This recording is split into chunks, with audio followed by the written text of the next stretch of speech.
Vana veZimbabwe tiri kukombera matare. Takauya kuzivisai kuti taane vanyai vedenga. Vanyai vedenga ndivo vanouya kune vene venyika kuzobatsira vene venyika kuvaka nyika inonzi Zimbabwe.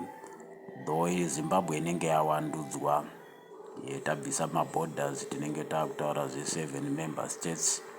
7 member states dzedu dzobva dzaconstituta block inenge yaane mitumbi mitatu: Zimbabwe, Israel, Anglo-Canadian Estate. Kureva kuti taakuda kutaurazve pamitumbi mitatu tine the fourth factor inenge yakutipa the transitional consciousness. Takutaurazve the transitional testament kubva kuchiremba chamunoziva kuJohani Masowe kuenda kuchiremba chaZion City in the Davidic order. Kureva kuti tabva muthe Abrahamic order yamunoziva, order of patriarchs, takuenda muthe kingdom order, the Davidic order inenge yakutipa the institution of Emmanuel. Saka chiremba chamagara muchiziva cheJohani Masowe chinoti Johani Emmanuel Elijah Moses, chinenge chakuti mudare raJohani tinenge taana Melchizedek, the fullness of Melchizedek, yobva yatipa Emmanuel. Emmanuel obva atipa dare raShe Jesu, dare raShe Jesu robva ratipa dare raKristu. Kureva kuti mudare raKristu ndo matinenge takutaura zveChristianity as a dimension, takushandisa Christ template. Saka paJohani Emmanuel Elijah Moses inotsibwa naEmmanuel, Melchizedek, Jesu naKristu. Kureva kuti chiremba chaShe from England to Mashonaland chinenge zvino chamuZimbabwe. Kureva kuti umambo hwabviswa panyama kuEngland hwauyiswa pamweya kuZimbabwe. Kureva kuti tareviva nekumutsiridza ava Mashonaland Queen's Chamber. Subsequently tobva taita revive the King's Chamber in Matabeleland, iyo inenge yakunzi breaking the chasm. Kureva kuti in breaking the chasm ine base 10 anchored on 666, tinenge takushandisa 777 inenge yakutipa inonzi the super chasm.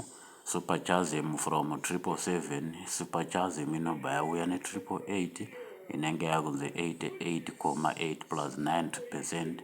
Takutaura zvepfumbamwe with the game board inenge yakuti game board 8 base 12.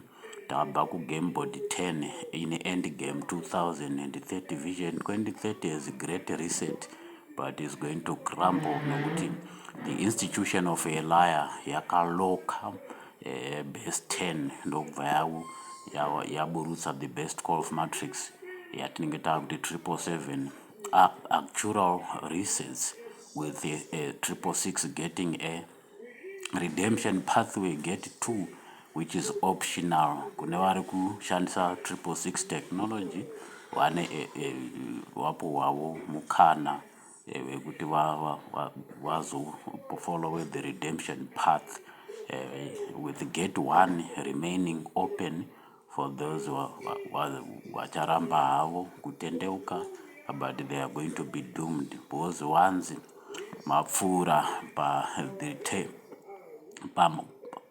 the limit kana kuti threshold return path ratio munenge makuenda kune inonzi point of no return, kusina redemption. Saka nyaya yedu tinenge taakutaura zvekuti 777 inenge yakuuya nemamwe matare anenge ane yatinoti wealth creation template iri different from yatagara tichishanda nayo.